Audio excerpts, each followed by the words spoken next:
You guys doing today? I want to thank my man Ivan because he kind of led into what I'm going to talk about. I talked about, he said a million is a big number. Give you guys a perspective on how big a million is.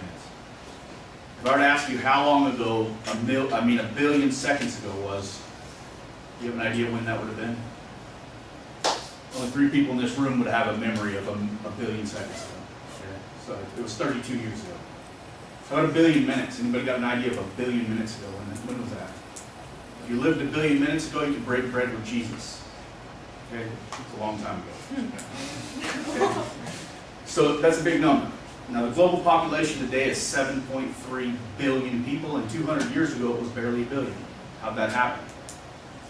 Well, in 1917 there was a gentleman by the name of Fritz Haber. He came up with a way to use distillates of petroleum to extract nitrogen out of the atmosphere, thereby creating a fertilizer that they thought would be an endless amount, okay? But now we're running out of oil, so that's changed a lot. That fertilizer is what feeds 48% of the population of this planet, okay? The nitrogen that's derived from fossil fuels. We hit peak oil in the United States in 1970, meaning that we were consuming more than we were producing. Global peak oil has been forecasted to hit on mid-2016, which gives us about 35 years of oil after that point. And these are the facts. Anyway, I'll just wing. So, I bet nobody knows that 90% of the pharmaceuticals that we consume in this country are made from oil. 90% of all consumer products are made from oil. So here's a breakdown of the doubling times, okay? The population to get a better perspective of this. So it's mid-1700s, we're in the middle of the Industrial Revolution, right? You got 500 million people about 1705, 1710, 500 million.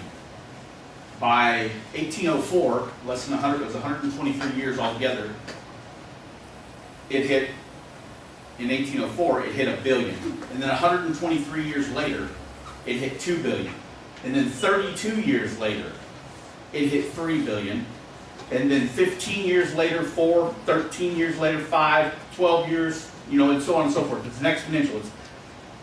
What I'm trying to explain here is that populations grow exponentially or geometrically, and food production can only increase linearly, okay? So we've reached critical mass where we can no longer feed the population of the planet, and not only that, the means that we use to feed the planet right now, we've got about 35 years left of that, and we have no idea how to produce the nitrogen that's required to grow the food in this world. So I mean, one or two things are going to happen, basically. Population is expected to top out in 2050 at 10 billion people. Okay, that's a massive increase over what it was 200 years ago. When that happens, that's great, fine, population's topped out, but we're out of oil at that point, you guys. We can't feed that population. As a matter of fact, we can't even feed half of it. More like a third of the world's population. We have no technology in place to feed that many people, that far into the future. So 35 years, we're at a critical point. And yeah,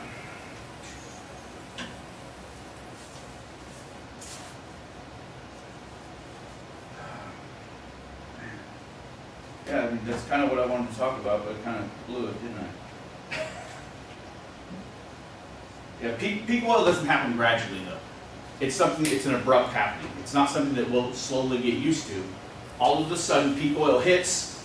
When it happened in 1970 in the United States, 95% of our oil, we pulled out of our own ground. 2 months later, we were importing 80% of it, okay? So take that and apply that to the globe. We hit peak oil in 2016 and it starts to decline. Well, there's nowhere else to import it from. We have nothing in place that will replace that. There's no substitute for it right now. The hydrocarbons and oil, there's just nothing else. We can't get them anywhere else. So something's going to happen. I mean, basically we've all got to start taking precautions and steps to realize that the world is going to change fundamentally over the next 50 years in ways that it hasn't changed since the Stone Age. Okay, we're going to go back, for all intents and purposes, you and I are going to go back to as if we were transported to the Stone Age. We're going to lose electricity, we'll lose medicine, we'll lose food. At that point, you're going to have a complete just deterioration of all public services and government, basically. So the reason I wanted to present this today wasn't just for my presentation. It was, you guys are the next generation coming out. Somebody needs to start thinking about this stuff, because trust me, the oil companies are not thinking about it. They're thinking about their bottom line and how much more they can pull out of the ground, so and how much more money they can make. They want it to go down because their prices go up. It's expected to the gallon of oil. A barrel of oil is 44 gallons. That costs about $85 today. It changes all the time. It's expected by mid-peak oil, which is like 2025, that it's going to be $100 a gallon. Okay, so that's $4,400 a barrel as opposed to $85 a barrel. I remember when it was $19 a barrel. I mean, $88 a barrel is a lot. So it's just something you guys need to think about. I don't know what you guys are choosing as a major, but a renewable resource would be very, very recommended, because somebody's got to do. The generation that Pete comes from, in my opinion, was the last generation that actually used their minds. Everybody else just got lazy after that. I had to go to work for a living, so I'm trying to go back to school now. But Pete's generation, which is my parents' generation, they were thinkers. They were on their feet and they thought, and they came up with innovations like this Fritz Haber. I mean, he would have been my grandparents' age, but nevertheless, he came up with an idea to take the hydrogen out of oil, hydrogen and methane out of a barrel of oil, and use that somehow to extract the nitrogen out of the air, which is 78% nitrogen in the air, which is what plants consume.